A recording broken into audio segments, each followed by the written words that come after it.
Thomas Alva Edison, যিনি আজকে পুরো পৃথিবীকে আলোর দর্শন করিয়েছে, বাল্ব আবিষ্কার করেছে। শুধু তাই না, পুরো পৃথিবীকে বহু জিনিস আজকে উপহার সমেত দিয়েছে।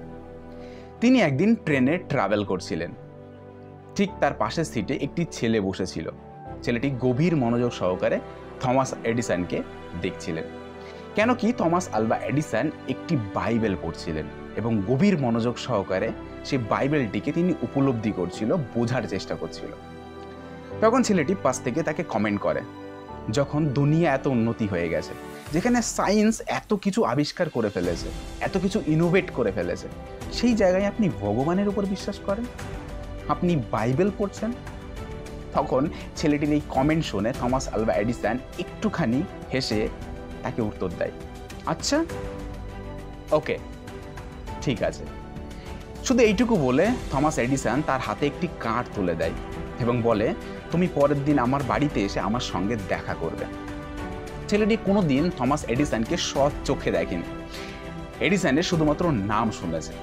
ছেলেটি যখন কার্ডটিকে ভালো করে লক্ষ্য করে তখন দেখতে পায় সেখানে থমাস এডিসনের নাম লেখা আছে এবং সে একটু কিউরিসিটি হয়ে এডিসনের বাড়িতে উপস্থিত হয়।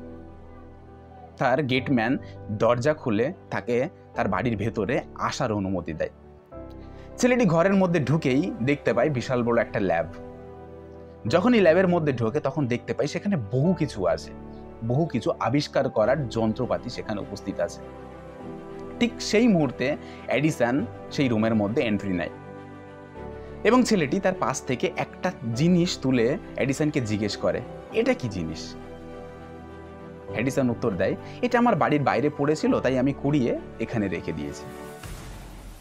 ছেলেটি জিজ্ঞেস করে, আচ্ছা, ওকে।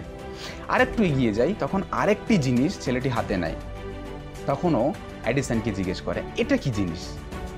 তখন এডিসন বলে, এটা আমার বাড়ির পেছনে পড়েছিল, তাই সেখান থেকে কুড়িয়ে আমি এখানে রেখে দিয়েছি।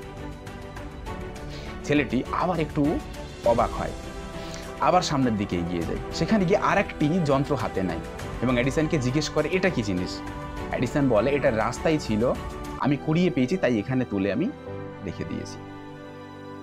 ছেলেটি এবার এডিসনকে জিজ্ঞেস করে, এটা কোনোদিন পসিবল, এটা কোনোদিন সম্ভব যে কোনো জিনিস রাস্তায় পড়েছিল আর আপনি কুড়িয়ে এখানে রেখে দিয়েছেন? কেউ না কেউ তো এটা আবিষ্কার করেছে, কেউ না কেউ তো এটা বানিয়েছে, হয়তো হতে পারে আপনিই বানিয়েছেন। এডিসন বলে, আমি তো এটাই তোমাকে বোঝাতে চাই, কেউ না কেউ তো বানিয়েছে, এমনি এমনি তো কোনো কিছু তৈরি হয় না। হাওয়াতে কোনো কিছু তৈরি হয় না আর রাস্তায় কোনো কিছু পড়ে থাকে না। কেউ আবিষ্কার করেছে, কেউ তৈরি করেছে, তবেই সেটি পড়ে থাকে। আমি যখন ট্রেনে ট্রাভেল করছিলাম তখন তুমি আমাকে জিজ্ঞেস করেছিলে আমি বাইবেল কেন পড়ছি, উপরআল্লাহকে আমি কেন বিশ্বাস করি। কারণ এই পুরো পৃথিবী, এত আবাদি, এত কিছু আজকে আমরা দর্শন করতে পারছি, আমরা উপলব্ধি করতে পারছি, আমরা দেখতে পাচ্ছি। এই সমস্ত কিছু এমনি এমনি তো তৈরি হয়নি, কেউ না কেউ তো এই সমস্ত কিছু বানিয়েছে, যার জন্যে আমরা আজকে সমস্ত কিছু উপভোগ করতে পারছি। হয়তো একটা সুপ্রিম পাওয়ার, হয়তো একটা এনার্জি বা একটা শক্তি এই পৃথিবীতে আছে যেটি আমাদেরকে পরিচালনা করছে, কিন্তু সামনে থেকে হয়তো আমরা দেখতে পাচ্ছি না। সব কিছু সায়েন্সের আবিষ্কার নয়, এই বলে থমাস আলভা এডিসন সেখান থেকে বেরিয়ে যায়।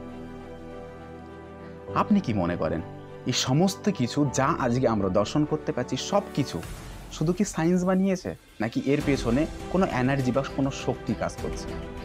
কমেন্ট করে অবশ্যই জানাবেন আপনি কি বিলিভ করেন, আপনি কিসে বিশ্বাস রাখেন। যদি আপনি এই চ্যানেলে ফার্স্ট টাইম এসে থাকেন তাহলে চ্যানেলটিকে সাবস্ক্রাইব করুন, পাশে থাকা বেল আইকনটিকে প্রেস করুন যাতে এরকম কোনো ভিডিওর নোটিফিকেশান আপনার মিস না হয়। আমাদের সাথে থাকুন, সাপোর্ট করুন, দেখা হচ্ছে নেক্সট কোনো ভিডিও।